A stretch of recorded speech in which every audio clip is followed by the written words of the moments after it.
siapa yang berkepentingan agar Gibran menjadi presiden? Oligarki.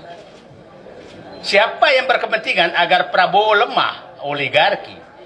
Siapa yang berkepentingan sehingga surat perintah 13 Oktober Solo itu terjadi? Itu oligarki. Sehingga berantakan semua. Nah, kita harus ini bahwa apakah Prabowo, jadi saya menyatakan begini, kekuatan Jokowi itu hanya satu, oligarki saja. Kalau ini kita bisa potong, maka dia sudah tidak punya kekuatan apa-apa, karena partainya juga sudah nggak ada.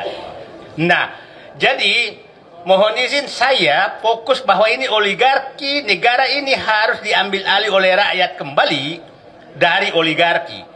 Dan ingat, di buku Prabowo sebenarnya yang diperjuangkan itu hanya dua. Dia menyatakan, saya masuk ke politik agar bisa membuat kebijakan untuk mengembalikan kedaulatan rakyat dari oligarki. Itu di bukunya beliau katakan. Paradoks. Yang kedua, menyatakan bahwa agar ekonomi kembali ke rakyat dari penguasaan oligarki. Nah, itu saya pikir yang ini. Jadi kita, kalau Pak Prabowo ini, kita semua dua orang ini mau membantu dia untuk melaksanakan bukunya dia itu, Paradoks Indonesia. Kalau beliau tidak melakukan, maka bisa jadi beliaunya jadi paradoks. Itu kan kita nggak mau. Kalau dia jadi paradoks, maka Gibran jadi presiden, gitu kan? Paradoks Prabowo. Paradoks Prabowo. Nah, tapi itu saya nggak mau karena Gibran jadi presiden, gitu. Nah, Gibran presiden bertepuk tangan oligarki Pantai Utara Jakarta. Nah, terakhir saya ingin mengingat pemahaman kita bagaimana sih oligarki mencengkram negara ini dengan sangat terstruktur.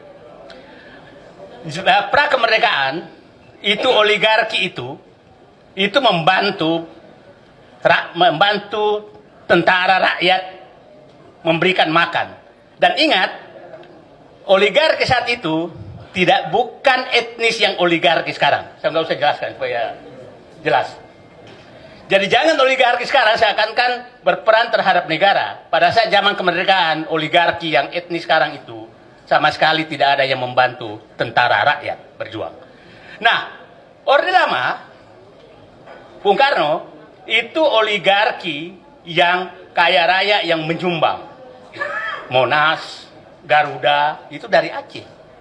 Bukan oligarki mereka. Pada saat Pak Harto itu, oligarkinya, kita sebut nama dulu Jimbaran, itu Pak Harto masih melarang mengambil tanah, masih melarang mengambil tambang, boleh berdagang, tapi di luar tidak boleh masuk ke mengambil hak-hak negara dan hak rakyat. Itu tegas, nggak bisa masuk. Nah, setelah reformasi, oligarki ini melakukan kudeta terhadap konstitusi.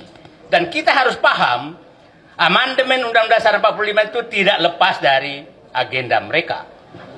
Itu agenda mereka tuh, sehingga itu gampang sekali diubah. Terus setelah itu masuklah kudeta dia 2015 oleh Jokowi.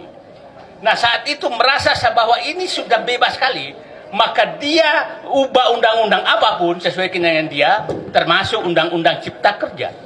Itu dia lakukan. Itu adalah pesanan oligarki. Setelah itu berhasil, udah ada pasang undang-undangnya, maka dia ubah menjadi PSN di mana-mana atas keinginan oligarki. Nah, oligarki saat ini, kalau oligarki pada saat Pak Bung Karno, saya bilang itu di halaman rumah, lempar daging masuk, lempar ayam masuk, itu di luar rumah. Pada saat Pak Harto, itu ada di pavilion, nggak boleh masuk ruang utama.